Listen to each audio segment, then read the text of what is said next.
सुलेखा जी हैं अगली कॉलर, स्वागत है आपका। हेलो, मैं सुलेखा बोल रही हूँ। नमस्कार जी, सकीम जी। जी जय हिंद सुनीता जी। मेरे 2-3 सवाल है। जी बताइए। मेरी बहन है ना, उसको बचपन में टीबी हुआ था।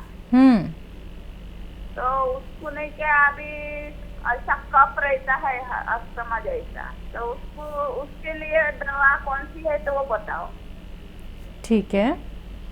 और मैंने नहीं क्या आपके लिए नहीं क्या वो एस्केर खाई, सुपर एस्केर भी खाई तुम्हारे यहाँ से, आलू प्लस भी खाई हूँ।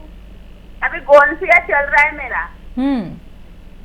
अभी फिर मेरे शरीर में नहीं क्या नसों में झंझनाहट ज्यादा रहती है, ऐसे नहीं क्या पूरा बॉडी का पार्ट नहीं क्या ऐसा झंझनाहट रहता नसों में। ठीक है, ऐसा चले तो ऐसा लगता मैं गंडल टिके क्या। ठीक है, ठीक है। और नहीं क्या अभी उस दिन बताया तुमने, आपने वो नमक जैतून का पानी ना खाने का सोला वो खा रही हो अभी। ठीक है, ठीक है। तो उसके लिए कुछ बताओ। वो मेरे शरीर में झंझनाहट नसों में रहती है पूरी। ठीक है मैम जी। तो देखिए, ये जो मैंने आपको बताया था नमक जैतून खाने का सोडा, इससे आपका खून पतला होगा।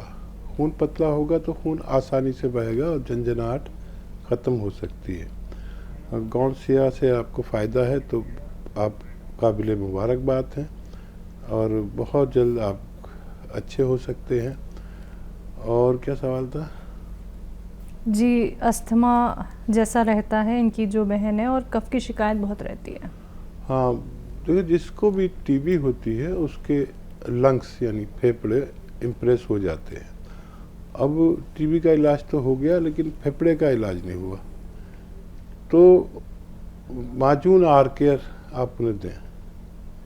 1 चम्मच सुबह 1 चम्मच शाम माजून आर केयर, और 6 महीने दें, तब उनको फ़ायदा होना मुमकिन है। जी, तो बहुत बेहतर मैम, आपकी बहन भी हो जाएंगी और आप भी बहुत बेहतर हो जाएंगी। देखिए दर्शकों, आप जब नुस्खे अपनाते हैं और आपको थोड़ा भी आराम मिलता है तो ये बात मैं हमेशा ही आपको कहती हूँ कि फिर आप लोग ये समझ लीजिए कि आपका जो रोग है वो धीरे धीरे करके ख़त्म होने वाला है। क्योंकि आप लोग देखिए इंतज़ार करते हैं, संयम रखते हैं और पहले से इतने सारे ट्रीटमेंट आप फॉलो करते आ रहे होते हैं जिनसे आपको लाभ नहीं मिलता है। आप लोग दवाइयों के एडिक्शन से बच जाते हैं। आप लोग घरेलू नुस्खे जब अपनाते हैं जो हकीम साहब आप तक पहुंचाते हैं, आपको देखिए एक तो उनका साइड इफेक्ट बिल्कुल नहीं होता है और आप जो पहले से ट्रीटमेंट फॉलो कर रहे होते हैं उसके साथ साथ आप घरेलू नुस्खे भी अपना सकते हैं। तो अगर आपको थोड़ा सा भी लाभ मिलता है तो ये बात आप लोग गांठ बांध लीजिए कि अब आपका रोग जड़ से खत्म होने वाला है। लेकिन इंतजार के साथ, संयम के साथ घरेलू नुस्खे जरूर अपनाइएगा।